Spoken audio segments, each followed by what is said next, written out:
Alright, first of all, I want you to pull up today's OneNote. It's labeled September 29th. It's in Unit 3. I know it's been a while since I've been here. Don't worry about what I've done, you've been assigned while I've been gone. We're not going to worry about that right now. We're going to go forward. And this is where we left off. This was your homework that would have been due Monday had I been here. And feel free, since you have your own headphones, I hope, you can pause this at any moment. So I'm not going to stall, because you're welcome to pause it, you're welcome to rewind it, or do whatever you need to do. Now, I took a student's homework, thank you, Jacoby, from my third block, who I thought did a good job. I had asked you to do screenshots of your parabolas, which he has done here, and to find the roots. We had just talked about finding the roots, and Jacoby has done a good job of doing that, and he has shown you the vertex that is here. And in this case, that is the only root, is the vertex, because we ended up having this special case. You're going to see today, as we move on into our new lesson, we're going to have a lot of special cases. And you know that this special case could have easily been written this way as well. So consequently, we only have the one solution. All right, then we have the next one, which happened to also be a special case if you had noticed it. Now, Jacoby didn't, and that's okay. So what he did is he used the AC method, and a lot of you were having trouble with this one in class on Friday. And like I said, what Jacoby did is perfectly fine, and he got his answer down here of negative 2/3. And hopefully you're recognizing at this point that negative 0.6 repeating is 2/3, negative 2/3. But if he had happened to notice this special case going on here, which is why we learned these, because they are such a great thing if you happen to notice that you have a perfect square there. So A is 3x, B is 2. And we just have to check that 2AB and make sure it works. And it does. So therefore this is a special case. And you know when it's the plus, we just end up doing the A plus B squared. So the special case ended up being 3x plus 2 squared. Now in this case, if I had set it up equal to 0, we'll get 3x equals negative 2 and x equals negative 2/3, which is exactly what he got. And again, he used the AC method, nothing wrong with that. But just start looking for those special cases, mainly as time savers.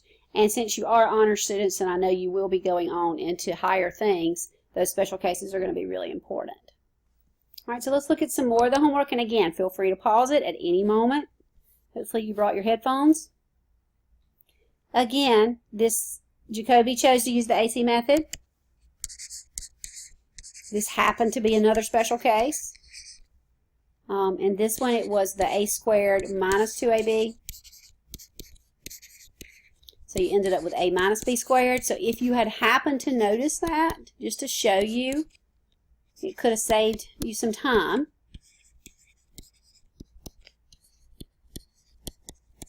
So it does work, that 10x. You have to always check that. So I end up with x minus 5 squared. And so I only end up with one solution again. And that solution happens to be 5. And you can see it happens to be the same thing as the vertex. The only solution is where it crosses the x-axis at 0. Again, feel free to pause. And then you had to write these in the quadratic function. So basically, we learned whenever I was here last, I think last Friday, that these end up being the opposite because you're seeing what this number would be. So if this number was 5, I want to see what I'd have to make this in order to make it 0. And it ends up just being the opposites each time. And then once you rewrite these as two binomials, you can use the FOIL method. That's what I personally would use to get the different parts, which says first terms, outer terms, inner terms, and last terms. And then you combine like terms, and typically O and I will be like terms. So you have x squared minus 4x minus 5 is what you end up being for your function here. So on this particular problem, again, you can see down here, we already knew what the roots were because it told us in the problem. And the roots were 5 and 0 and negative 1 and 0. And the reason I wanted you to put that in is because you needed to know if that's the right answer. And you can see if you did FOIL it out correctly. Again, feel free to pause at any time. So then we ended up with x minus 3. You could have written it as x minus 3 squared. Either way, you're only going to have one root, and that one root is going to be 3, which Jacoby did down here. But when you FOIL it out, you're going to have x squared minus 3x minus 3x and then plus 9. And this is what he got here as his function. And obviously this is what he typed in to Desmos, and he can see that he did get the correct answer. Finally, down here we were finding the zeros of the function. We talked about this is what we call the difference of perfect squares. You have two perfect squares that you're subtracting, and when that happens you end up having whatever the square root is of each number. One of them a plus and one of them a minus, which Jacoby has done fine here. And then when he puts that in, you can see that he has those roots there. Now in 40, you just had to pull out the 3. And that's really, and then we ended up with another difference of perfect squares there. And you can see he recognized that. So we ended up with x plus 2 times x minus 2. Because the square root of x squared is x, the square root of 4 is 2. And I'm multiplying all that by 3. And so I end up with 2 roots, negative 2 and 2. And he has perfectly done that here for me as well.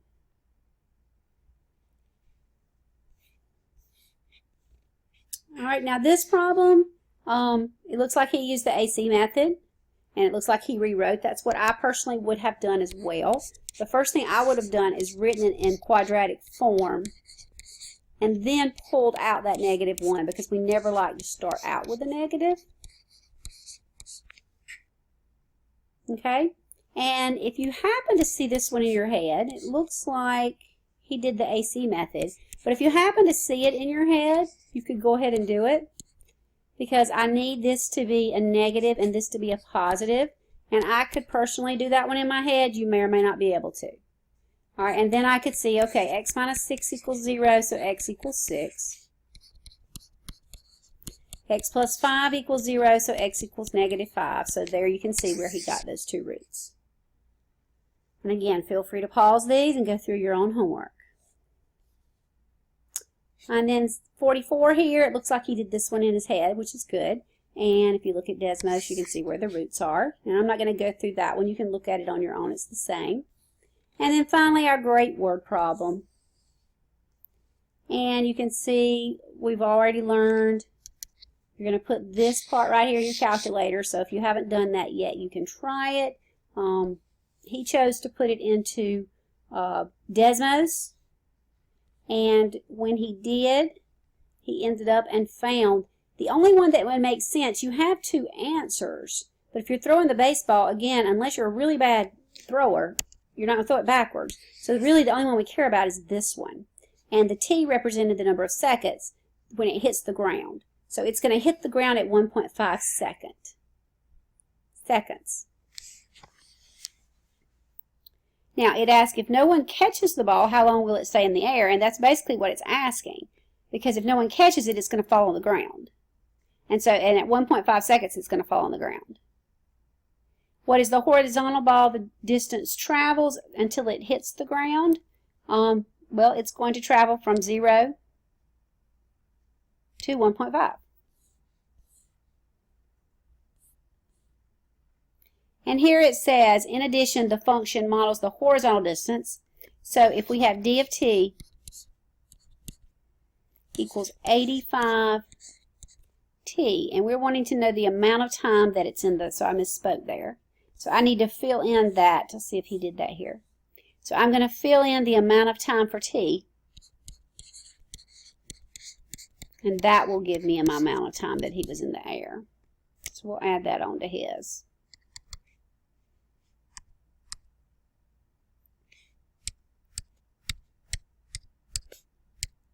So it's actually 127.5 seconds. Or 127.5, not seconds, the distance it traveled. Forgive me there. Which was measured in feet. So 127.5 feet. Okay, so in 1.5 seconds, the ball is going to hit the ground. Nobody's going to catch it. And it is going to have traveled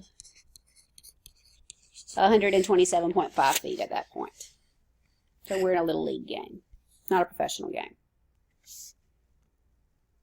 Okay, so that's your homework. Again, you can feel free to go back and go through any of that on your own time. You've got the video and you can do that. Now, I'm just going to go through these examples, 7 examples. This kind of splits the lesson in half, and we'll do the second half tomorrow. I know you have a shortened class today. And so let's start out with example 1. Now, we've already talked about this just a little bit, solving equations by using the square root property. If you notice, there's no b here. And when there's no b here, sometimes that is a good method. So I can just move this 4 over. And I'm going to divide by 3.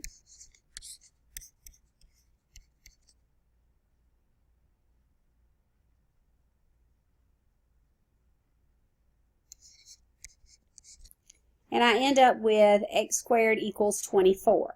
Now, in this particular problem, it's not going to come out to be a perfect square. We talked about this, what would happen a little bit last week, and some of you already knew. But basically, it's not going to come out to be a perfect square. I personally do this little thing called upside down division. And basically, it's where we literally divide upside down. And all the numbers, and I think we did this earlier possibly in the beginning of the year, all the numbers have to be prime numbers. And then we match them up. And we say, okay, I have a pair of 2s, and that goes on the outside of the house. And then I leave 2 times 3 on the inside. And so x is equal to plus or minus 2 square roots of 3. Now, let's just check that on our calculator. This calculator is really cool for this. So if I go back and put this original function into my calculator, now I'm going to have to move the 68 over in order to do this. So I have 3x squared. And you can just do this if you want and not even have to do the math.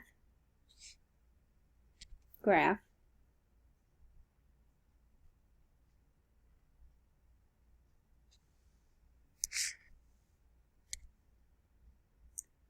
I put the wrong thing in. Sorry about that. 3x squared minus 4 minus 68. Let's try that again. There we go. Now, I think one of the solutions is positive 2 square roots of 3. So here's how I could check it. I could do second trace value and type in 2 square roots of 3. If I did this right, I should get y equal to 0.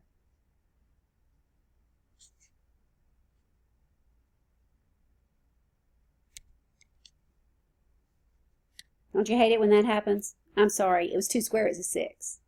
So let's try that again. I'll mark it off as being in the hospital for 3 days. All right.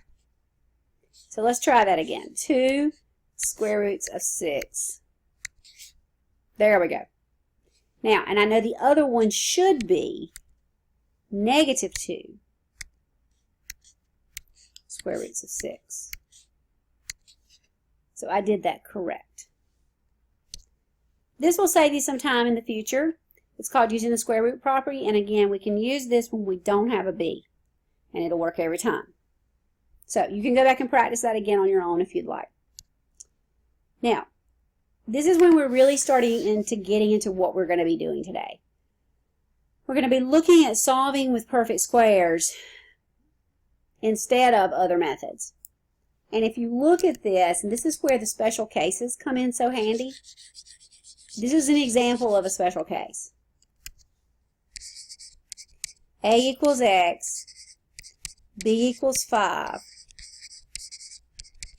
and 2ab equals x times 5 times 2 and it's a minus sign. So I know I'm going to end up with a minus b squared. Okay, so if you need to let that sink in, let it sink in.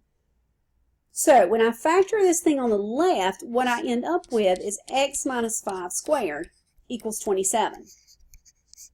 And what that allows me to do is it allows me to not have to use something called the quadratic formula. And I think y'all kind of got a brief introduction to that this week, but just hold off. I'm going to teach it to you. But I can take the square root of both sides. And the square root of any square is the number itself.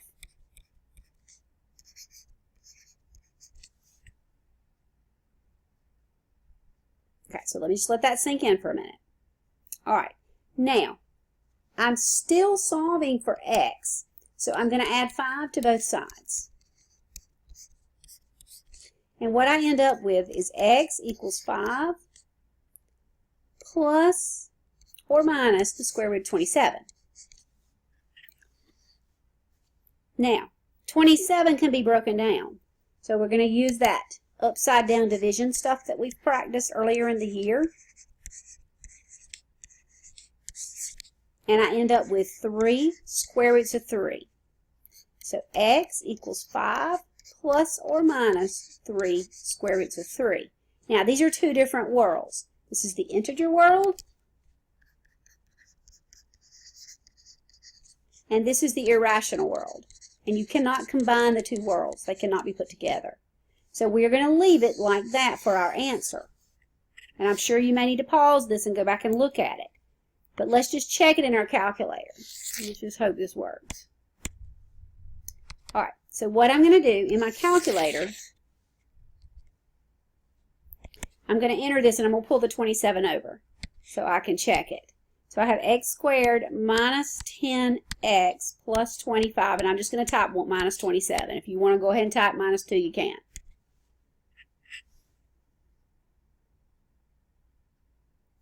Now, I want to see if these answers are right. So I'm going to start out. I know that the negative one will be this one, the smaller one. So I'm going to type in 5 minus 3 square roots of 3. And see, I end up with 0. And then I'm going to type in, and I may have to change my window on this. We'll just see if I have to. 5 plus 3 square roots of 3. Yeah, it's going to make me change my window. So I'm going to make my window a little bit longer on the right side. So I'm going to change my Y maximum to 15. You just couldn't see it over there. Remember how we talked about that in class?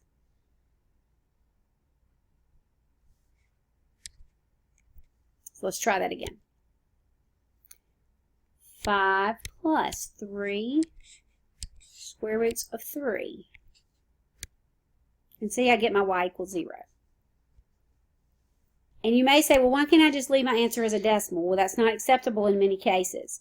So because of that, even Desmos will cause you problems, because Desmos will go ahead and convert this to a decimal, and you're going to need to have it in this form that I have it in yellow. So again, if you need to go back through this problem, rewind it and look at it again. But use the calculator to check it. All right, so I'm going to move on to example 3. If you need to rewind or pause, you can do that. Now 3 is a good one because it's one of those that doesn't have b. And when I don't have b, all I've got to do is the simple subtraction. When I have b, then I've got to do what we're going to talk about in just a few minutes called completing the square. All right, so now I'm going to divide by 4.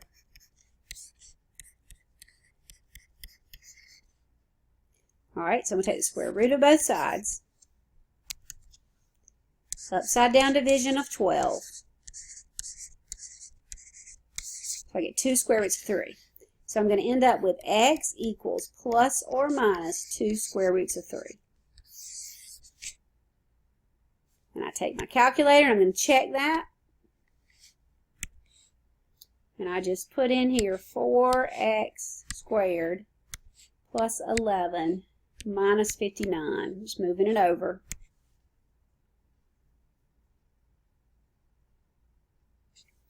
So let's check our values. I'm going to check it for the minus one first. So I'm going to type in negative 2 square roots of 3. Should get y equals 0, and I do. So I'm going to check it for the other one. I get positive 2 square roots of 3.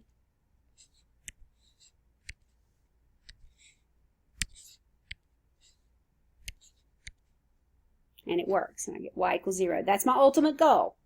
And so I have my solution. And again, we're not looking for decimal answers here. If we were, we could just type it in our calculator. We're wanting to leave these in simplest radical form. All right, again, if you need to pause or rewind, you can. Now we're going to move on to something called completing the square. And this is a way to solve, one way to solve quadratic functions and to get the roots. So to complete the square of any quadratic, we take x squared plus bx, and then we add b over 2 squared to it. Now, that sounds like Greek, so what does that mean? All right, well, in this particular quadratic function, we know that a is 1, and we know that b is 6. Because in the basic quadratic function, we have ax squared plus bx plus c. So, again, we have the 1 in the place of the a, and we have the 6 in the place of the b. And it's basically using a formula. So you're simply going to take the 6 divided by 2 and you're going to square it. And that's what you're going to end up adding to both sides eventually. So in this particular problem, that would be 6 divided by 2 would be 3. And then 3 squared would be 9. So in order to make this a special case that will work, I need to make it x squared plus 6x plus 9. And it's called completing the square. And when I do, what I end up with is whatever number I ended up with when I did b divided by 2 is the number that ends up being in the place right there. So I end up with x plus 3 squared. So I'm able to take the left side of my quadratic function and make it a perfect square. And it's called completing the square. Because you are literally completing a square. So if I had like an x here and an x here, what I end up doing is if I had little bitty values in here, in order to make it a square, I would need 9 of them. And that's where that 9 comes from. All right, so let's keep going. So if I look at this example, again, my b is actually equal to negative 2. And the formula says b divided by 2 squared. Well, we know that squaring a negative is always going to make it positive. But if we had negative 2 divided by 2 inside the parentheses, that's equal to negative 1. And then negative 1 squared is positive 1. So in order to complete this square, I need to put a 1 here. Whatever number I end up with right here is going to be the one I use to make my square. If I were, and I should have made it x minus, I'm sorry about that, because it's a minus sign, not a plus sign. So if I were to test that, I would get x squared minus 2x plus 1, which is what I said that we had here, resulting in one of our perfect square binomials, which is why we had to learn those in the first place. Again, if you need to pause it, feel free. Number 5. I'm going to take, they're not always great, like this one's not going to be as beautiful, because my b is equal to 5, and I have a fraction. So I end up with 25 over 4. So in order to complete this square, I need to have 25 fourths in there. And when I rewrite it as my perfect square binomial, I'm going to end up with x plus 5 halves squared. Now tomorrow you'll see about why more we do this. Today I just want you to practice getting it correctly written. Alright, so example 6. Again, b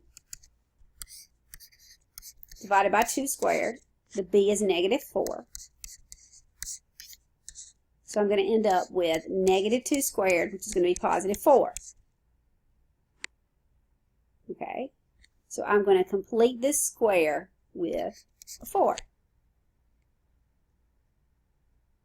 And I'm going to take whatever I got inside these parentheses and use that number, which would be -2, to make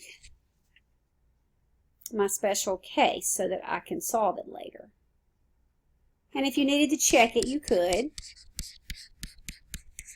All right, so it'd be x squared minus 2x makes -4x plus 4. It works. I know I did it right. And we see our special cases in action. Again, if you need to pause it and try that one again, please do. Number 7. All right, so when I look at number 7, again, use the formula. B divided by 2 squared. So I'm going to do 3 divided by 2 squared, which is 9/4. So I'm going to complete the square with 9/4. And when I write out my new result, I'm going to end up with x plus 3/2 squared. And tomorrow we'll be using that. Now, today for the rest of the period, what I want you to do is if you need to go back through any of this video, you can. But I have you practicing this. Now let's just look at the directions. So in these first 10, what I want you to do is simply tell me what value would complete the square here. So like number 1, I'm going to do this with you. You would end up with 6 divided by 2 squared, which would end up being 3 squared, which would end up being 9. So the value you need to complete the square in this particular problem is c equals 9. And that's all it's asking you to do in the first 10. In the second 10, it's asking you to do that, but then to also rewrite it as a perfect square. So what's it saying? So what it's saying is I'm still doing b divided by 2 squared. So in this case, it would be 22 divided by 2, which would be 11 squared, which would be 121. So 121 is needed to complete the square. And then when I rewrite it as a perfect square, I'm going to take whatever I got inside those parentheses. In this case, would be 11. So I'm asking you for 2 things. I'm asking you to give me this number and this number.